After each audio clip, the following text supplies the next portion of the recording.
Shalom. Saudara-saudaraku yang dikasihi Tuhan. Mari siapkan hati dan pikiranmu untuk merenungkan firman Tuhan pada hari ini. Tuhan Yesus memberkati.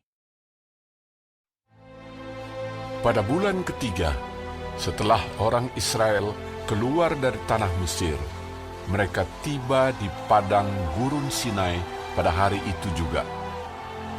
Setelah mereka berangkat dari Rafidim, tibalah mereka di padang gurun Sinai, lalu mereka berkemah di padang gurun. Orang Israel berkemah di sana di depan gunung itu. Lalu naiklah Musa menghadap Allah, dan Tuhan berseru dari gunung itu kepadanya.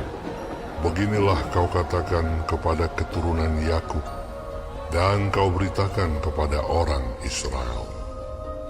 Kamu sendiri telah melihat apa yang kulakukan kepada orang Mesir, dan bagaimana aku telah mendukung kamu di atas sayap Raja Wali, dan membawa kamu kepadaku.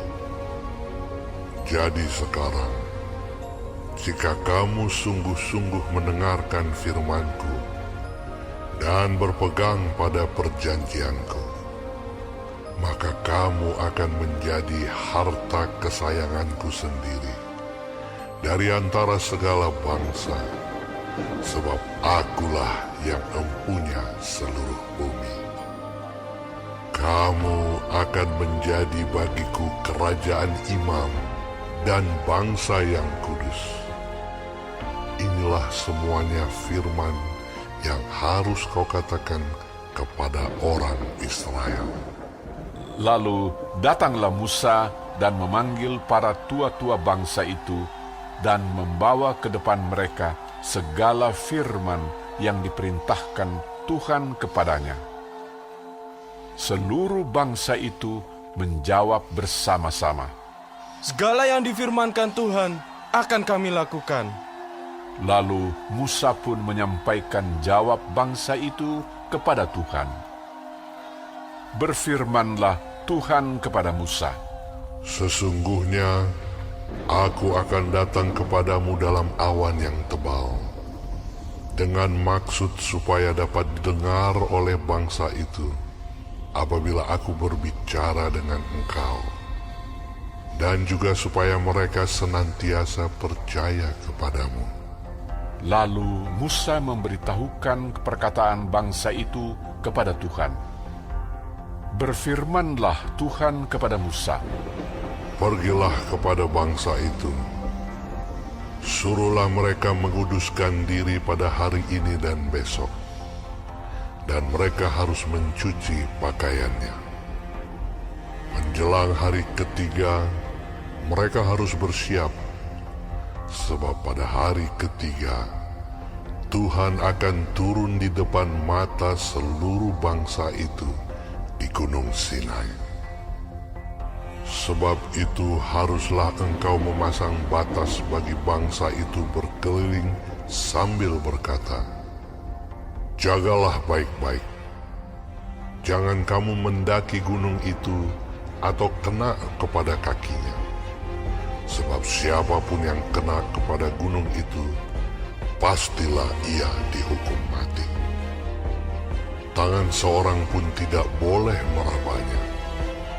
Sebab pastilah ia dilempari dengan batu atau dipanahi sampai mati. Baik binatang, baik manusia, ia tidak akan dibiarkan hidup. Hanya apabila sangkakala berbunyi panjang, barulah mereka boleh mendaki gunung itu. lalu turunlah Musa dari gunung mendapatkan bangsa itu. Disuruhnyalah bangsa itu menguduskan diri dan mereka pun mencuci pakaiannya. Maka kata Musa kepada bangsa itu, Bersiaplah menjelang hari yang ketiga, dan janganlah kamu bersetubuh dengan perempuan. Dan terjadilah pada hari ketiga, pada waktu terbit fajar, ada guruh dan kilat dan awan padat di atas gunung dan bunyi sangkakala yang sangat keras. sehingga gemetarlah seluruh bangsa yang ada di perkemahan. Lalu Musa membawa bangsa itu keluar dari perkemahan untuk menjumpai Allah, dan berdirilah mereka pada kaki gunung. Gunung Sinai ditutupi seluruhnya dengan asap, karena Tuhan turun ke atasnya dalam api. Asapnya membubung seperti asap dari dapur, dan seluruh gunung itu gemetar sangat. Bunyi sangkakala kian lama, kian keras. Berbicaralah Musa, lalu Allah menjawabnya dalam guruh. Lalu turunlah Tuhan ke atas gunung Sinai, ke atas puncak gunung itu. Maka Tuhan memanggil Musa ke puncak gunung itu, dan naiklah Musa ke atas. Kemudian Tuhan berfirman kepada Musa, Turunlah, peringatkanlah kepada bangsa itu, supaya mereka jangan menembus mendapatkan Tuhan hendak melihat-lihat. Sebab tentulah banyak dari mereka akan binasa.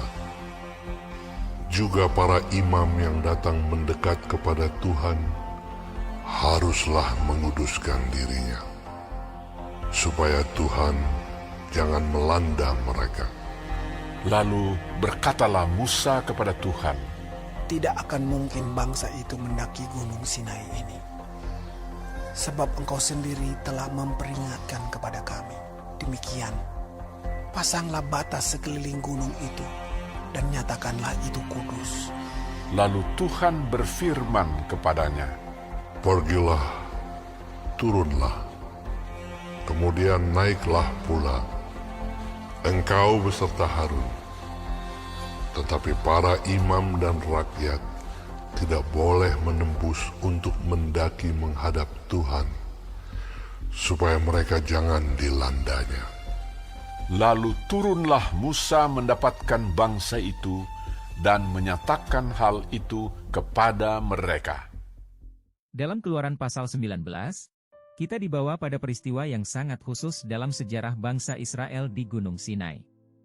Sewaktu di Laut Merah, Tuhan memisahkan umat-Nya dari kehidupan lama mereka.